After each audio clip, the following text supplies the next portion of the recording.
வணக்கம் மக்களே, இன்றைக்கி நம்ம சேனலில் ரொம்பவே டேஸ்டியான சாம்பார் ரெசிபி தான் பார்க்க போகிறோம். ஒரு 15 நிமிஷத்தில் இதை பண்ணிடலாம். பேச்சுலர்ஸ்க்கெலாம் வந்துட்டு இது ரொம்பவே யூஸ்ஃபுல்லான ரெசிபியாக இருக்கும்னு நினைக்கிறேன். இப்போ இது எப்படி பண்ணுறதுன்னு சொல்லிட்டு பார்க்கலாங்களா?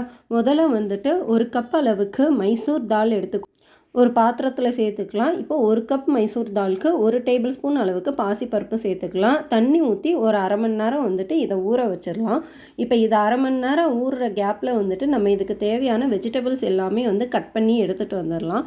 நான் வந்து இன்றைக்கி ஒரு கேரட், 3 கத்திரிக்காய், 2 பச்சை மிளகாய், 3 தக்காளி, கொஞ்சமாக பீன்ஸ், அப்புறம் வந்துட்டு கார்னிஷிங்காக வந்து கொத்தமல்லி எடுத்திருக்கேன்.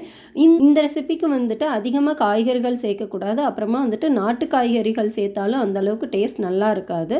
ஸோ நான் இன்றைக்கி வந்துட்டு கத்திரிக்காய் மட்டும்தான் நாட்டு காய்கறி சேர்த்துருக்கேன். அடுத்ததாக கேரட், பீன்ஸ் இதெல்லாம் தான் சேர்த்துருக்கேன். இப்போ ஒரு குக்கரில் நம்ம அரை மணி நேரம் ஊற வச்சுருந்த பருப்பு இருக்குங்களா, மைசூர் பருப்பு, அப்புறம் வந்துட்டு 1 டேபிள் ஸ்பூன் அளவுக்கு பாசி பருப்பு, ரெண்டையுமே வந்து சேர்த்துடலாம். இப்போ இது வரைக்குமே வந்துட்டு ஸ்டவ்வை ரொம்பவே மீடியம் ஃப்ளேம்லேயே வச்சுக்கோங்க. இப்போ இது சேர்த்ததுக்கப்புறமா நம்ம கட் பண்ணி வச்சுருந்த வெஜிடபிள்ஸ் இருக்குது இல்லைங்களா, எல்லாத்தையுமே வந்துட்டு சேர்த்துடலாம். ஒன்று ஒன்றா சேர்த்துடலாம். இந்த சாம்பார் வந்துட்டு இட்லி, தோசை, அப்புறம் வந்துட்டு வெண்பொங்கல் இதுக்கெலாம் வந்து ரொம்பவே நல்ல காம்பினேஷனாக இருக்கும். பட் சாதத்துக்கு வந்துட்டு அவ்வளோ நல்லா டேஸ்ட்டாக இருக்காது. ஏன்னா இது வந்துட்டு பெங்களூரியன் ஸ்டைலில் இருக்கும் இந்த சாம்பார். அடுத்ததான் வந்துட்டு காய்கறியுமே வந்துட்டு ரொம்ப பொடி பொடியாக நறுக்கி போடணும் இந்த சாம்பாருக்கு. யூஸ்வலாக நம்ம நார்மலாக தமிழ்நாடு ஸ்டைலில் பண்ணுற சாம்பாருக்கு வந்துட்டு காய்கறியை கொஞ்சம் பெருசாக தான் நறுக்கி போடுவோம். பட் இந்த ஸ்டைலில் பண்ணுற சாம்பாருக்கு வந்துட்டு காய்கறியெல்லாம் வந்து கொஞ்சம் பொடி பொடியாக நறுக்கி போடணும். அப்போ தான் டேஸ்ட் வந்து ரொம்பவே நல்லாயிருக்கும். அடுத்ததான் வந்துட்டு இதில் ஒரு 1.5 கிளாஸ் அளவுக்கு தண்ணி சேர்த்துடலாம். தண்ணி சேர்த்ததுக்கு அப்புறமா வந்துட்டு பருப்போட அளவை பார்த்துட்டு நம்ம தேவைன்னா இன்னும் கூட ஒரு அரை கிளாஸ் அளவுக்கு தண்ணி சேர்த்துக்கலாம். இப்போ இதில் ஒரு 1.5 கிளாஸ் அளவுக்கு மட்டும் தண்ணி சேர்த்துடலாம். சேர்த்துட்டு இதுக்கு தேவையான அளவுக்கு மசாலா சேர்த்துடலாம். ஒரு டீஸ்பூன் அளவுக்கு உப்பு சேர்த்துருக்கேன். அடுத்ததான் 1 டீஸ்பூன் அளவுக்கு மஞ்சள் சேர்த்துடலாம். இப்போ இதில் வந்துட்டு 1 டீஸ்பூன் அளவுக்கு சாம்பார் தூள் சேர்த்துக்கலாம். நான் வந்துட்டு யூஸ்வலாக சாம்பார் தூள்லாம் வந்துட்டு கடையில் வாங்க மாட்டேன். எல்லாமே வந்து ஹோம்மேட் தான். அடுத்ததாக ஒரு அரை டீஸ்பூன் அளவுக்கு காஷ்மீரி மிளகாய் தூள் சேர்த்துக்கலாம். காஷ்மீரி மிளகாய் தூள் வந்துட்டு இந்த ரெசிபியோட கலரை ரொம்பவே என்ஹான்ஸ் பண்ணி கொடுக்கும். அப்புறமா ஒரு 1/4 டீஸ்பூன் அளவுக்கு பெருங்காயத்தூள் எல்லாத்தையுமே சேர்த்துட்டு நல்லா வந்து மிக்ஸ் பண்ணி விட்டுருங்க. இல்லைனா வந்துட்டு மசாலாஸ்லாம் தனியாக திருத்திரியாக பிரிஞ்சிருக்கிற மாதிரி இருக்கும். அதனால் நல்லா கலந்துருங்க. பார்த்தீங்களா, இந்த அளவுக்கு வந்துட்டு நல்லா ஒரு 2 நிமிஷம் நல்லா கலந்து விட்டுக்கிட்டே இருங்க. அப்போ தான் நம்ம சேர்த்துருக்க மசாலாஸ் எல்லாமே வந்து எல்லா இடத்துலையுமே போய் நல்லா ஸ்ப்ரெட் ஆகும்.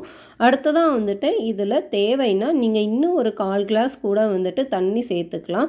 நான் வந்துட்டு ஒரு 1/4 கிளாஸ் அளவுக்கு தண்ணி சேர்த்துருக்கேன். இப்போது உங்களுக்கு வந்துட்டு ஒரு வேளை சாம்பார் நல்லா திக்காக சாப்பிட பிடிக்கும் அப்படின்னா வந்துட்டு நீங்கள் தண்ணியோட அளவை குறைச்சிக்கலாம். எங்கள் வீட்டில் வந்துட்டு இந்த மாதிரி மைசூர் சாம்பார் வைக்கிறப்போ வந்துட்டு கொஞ்சம் தண்ணியாக தான் வைக்க சொல்லுவாங்க. ஏன்னா அப்போ தான் வந்து இட்லி, தோசைக்கெலாம் வந்து ஊற்றி சாப்பிட்றதுக்கு நல்லாயிருக்கும். அடுத்ததான் வந்துட்டு இதில் ஒரு டீஸ்பூன் அளவுக்கு நாட்டு சர்க்கரை, அப்புறம் கொஞ்சமாக கொத்தமல்லி சேர்த்துட்டு குக்கர் மூடி போட்டு 2 விசில் நல்லா வேக வச்சு எடுத்துக்கலாம். ஸ்டவ்வை மீடியம் ஃப்ளேம்லேயே வச்சுக்கோங்க. ஏன்னா நம்ம பருப்பு சேர்த்துக்கிறதுனால வந்துட்டு அடிப்பிடிக்க சான்சஸ் இருக்குது. எனக்கு வந்துட்டு ஒரு 5 நிமிஷத்துலேருந்து 8 நிமிஷம் வரைக்கும் தான் ஆச்சு. அப்புறமா ஸ்டவ்வை ஆஃப் பண்ணிவிட்டு நல்லா ஆறுனதுக்கப்புறம் விசில்லாம் போனதுக்கப்புறம் வந்துட்டு ஓப்பன் பண்ணிக்கலாம். பார்த்தீங்களா, இப்போ நான் ஸ்டவ்வை ஆஃப் பண்ணி ஒரு 15 நிமிஷத்துக்கிட்டேயே ஆயிடுச்சு. பட் இன்னுமே வந்துட்டு நல்லா சூடாக இருக்குது. இப்போ வந்து உங்களுக்கு ஒரு வேளை திக்கான கன்சிஸ்டன்சியில் வேணும் அப்படின்னா வந்துட்டு நீங்கள் இப்படியே ஊற்றி சாப்பிட்டுக்கலாம் இட்லி, தோசைக்கெலாம்.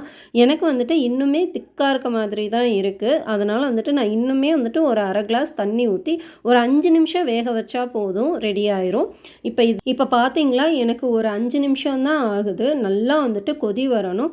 ஒரு 2 கொதி வந்தால் போதும். அது வந்ததுக்கப்புறமா வந்துட்டு நம்ம ஸ்டவ் ஆஃப் பண்ணி சாம்பாரை இறக்கி வச்சிட வேண்டியதான். நான் மறுபடியும் சொல்கிறேன், இந்த ரெசிபி பண்ண நீங்கள் ஸ்டார்ட் பண்ணதுலேருந்து டு த எண்ட் வரைக்குமே வந்துட்டு ஸ்டவ்வை மீடியம் ஃப்ளேம்லேயே வச்சுக்கோங்க. இல்லைனா வந்து அடிப்பிடிக்க சான்சஸ் இருக்குது. பார்த்தீங்களா, ஒரு 5 நிமிஷத்தில் வந்துட்டு நல்ல கொதி வர ஆரம்பிச்சிருச்சு. இப்போ அவ்வளோதான், நம்ம சாம்பார் இறக்கிற வேண்டியதான். இப்போ கடைசியாக இதுக்கு ஒரு தாளிப்பு கொடுத்துக்கலாம். 1 டீஸ்பூன் அளவுக்கு நல்லெண்ணெய், அப்புறம் 1 டீஸ்பூன் அளவுக்கு கடலெண்ணெய் சேர்த்துருக்கேன் தாளிப்பு கரண்டியில். இப்போ இதில் வந்துட்டு 1 டீஸ்பூன் அளவுக்கு கடுகு, உளுந்து, அப்புறமா வந்துட்டு கருவேப்பிலை கொஞ்சமாக சேர்த்துக்கலாம். இப்போ இது நல்லா பொரிஞ்சதுக்கப்புறமா வந்துட்டு நம்ம ஆல்ரெடி ரெடி பண்ணி வச்சுருக்க சாம்பாரில் இந்த தாளிப்பை கொட்டி இறக்கிட்டோன்னா ரொம்பவே டேஸ்டியான மைசூர் சாம்பார் ரெடி. ஒரு 10லேருந்து 15 நிமிஷத்தில் சிம்பிளாக இந்த சாம்பாரை வந்துட்டு ரொம்ப ஈஸியாக ரெடி பண்ணிடலாம். பேச்சுலர்ஸுக்கெலாம் இது ரொம்பவே நல்ல ரெசிபியாக இருக்கும். ட்ரை பண்ணி பார்த்துட்டு எப்படி இருக்குதுன்னு கமெண்ட் பண்ணிடுங்க. வீடியோ பிடிச்சிருந்தா மறக்காமல் சப்ஸ்கிரைப் பண்ணிக்கோங்க. Thank you friends.